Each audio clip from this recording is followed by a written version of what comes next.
साथियों, क्या हम जानते हैं वेद और पुराणों के अनुसार इस ब्रह्मांड को कितने लोकों में विभक्त किया गया है और इन विभिन्न लोकों में कौन निवास करता है और इन लोकों की क्या विशेषता है? तो आइए जानते हैं आज के इस विशेष एपिसोड में। हिंदू शास्त्रों, वेद और पुराणों के अनुसार पूरे ब्रह्मांड में 14 लोक शामिल हैं, जिनका निर्माण माता भुवनेश्वरी ने भगवान शिव जी के साथ मिलकर किया था। इन 14 लोकों में पृथ्वी लोक का स्थान मध्य में स्थित है। पृथ्वी के ऊपर 6 लोक हैं, जिन्हें ऊर्ध्वलोक या ऊपरी क्षेत्र भी कहा गया है। इसके बाद मध्य लोक है, जिसमें सिर्फ एक लोक पृथ्वी स्वयं स्थित है।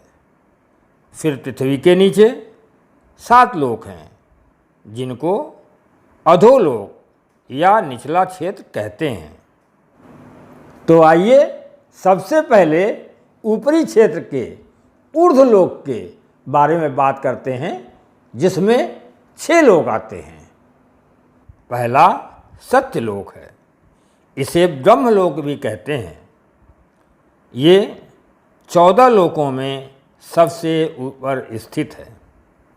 इसमें ब्रह्मांड के निर्माता भगवान ब्रह्मा जी अपनी पत्नी देवी सरस्वती जी के साथ निवास करते हैं।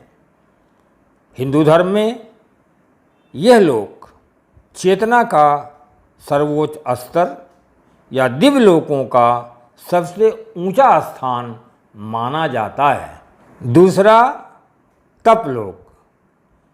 यह लोक ब्रह्मलोक से नीचे 12 करोड़ योजन की दूरी पर स्थित है। यह 4 सनकादिक मुनियों का स्थान है। ये भगवान विष्णु के अवतार माने जाते हैं। ये ज्ञान और शक्ति को दर्शाते हैं। ये अनश्वर हैं। इनका शरीर हमेशा 5 वर्ष के बच्चे का होता है। ये हर लोक में आ जा सकते हैं। तीसरा जनक लोक। यह लोक तपलोक से 8 करोड़ योजन नीचे स्थित है। यहाँ पर विराज नामक देवगण का निवास है। चौथा महरलोक। यह लोक जनलोक से 2 करोड़ योजन नीचे स्थित है। महरलोक महान ऋषि मुनियों का निवास स्थान है, जिन्होंने गहन आध्यात्मिक ज्ञान प्राप्त किया है और जो भौतिक इच्छाओं से भी परे हैं। ये हमेशा ईश्वर की भक्ति में लीन रहते हैं। इन्हें भूलोक से सत्यलोक तक आने और जाने की पूर्ण अनुमति है। पांचवां स्वर्गलोक। यहाँ पर 33 वैदिक देवताओं का वास है। यहाँ के राजा इंद्र देवता हैं। ये गंधर्व, अप्सरा, देवदत्त और अन्य दिव्य शक्तियों के साथ रहते हैं। स्वर्गलोक की राजधानी अमरावती है।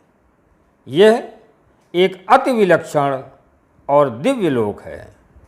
यहाँ समुद्र मंथन से निकले हुए कामधेनु गाय, ऐरावत हाथी, उच्छ्रवा घोड़ा आदि का निवास स्थान भी है।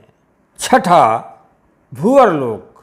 ये लोक देवियों, ऋषियों, मुनियों, दिव्य आत्माओं और अंतरिक्षवासी देवताओं, ध्रुव, सप्तऋषि, विभिन्न नक्षत्र, सूर्य, चंद्र एवं अंतरिक्ष आदि का स्थान माना गया है। सातवां भूलोक। यह 14 लोकों में से 7वें नंबर पर आता है। इस लोक को मनुष्य और अन्य जीव जंतुओं का निवास स्थान भी माना गया है।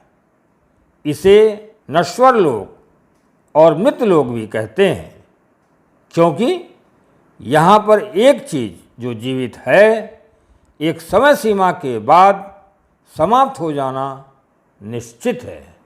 अब अधोलोक की बात करते हैं, जो भूलोक से नीचे हैं, और इसमें 7 लोक आते हैं।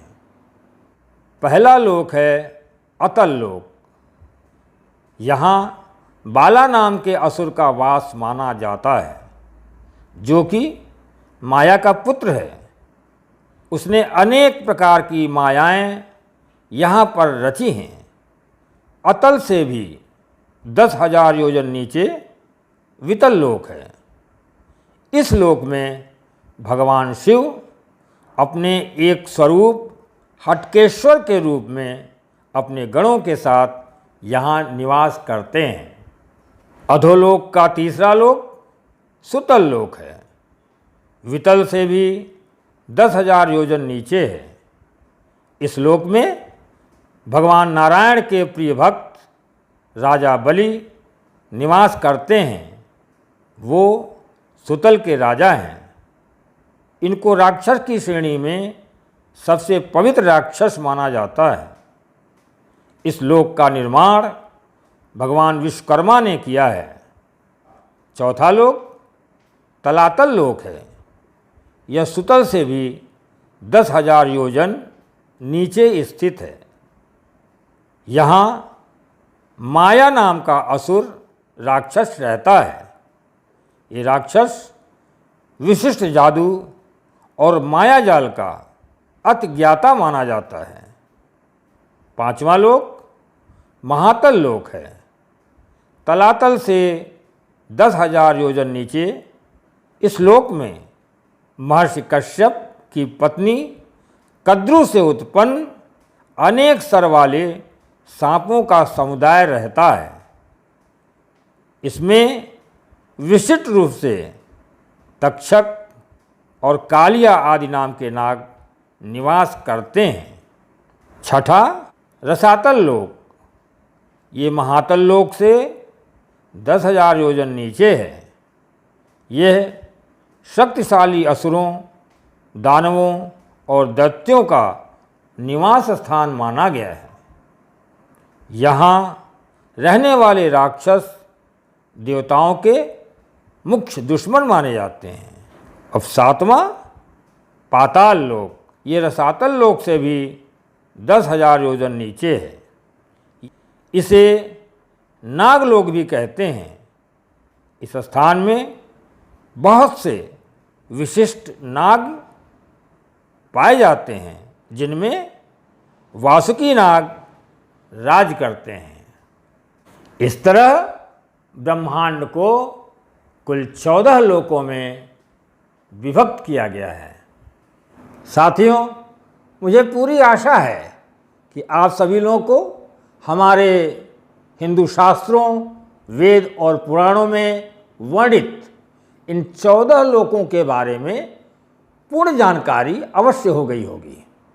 फिर भी किसी भी अन्य जानकारी के लिए आप कमेंट बॉक्स में हमें अवश्य लिखें।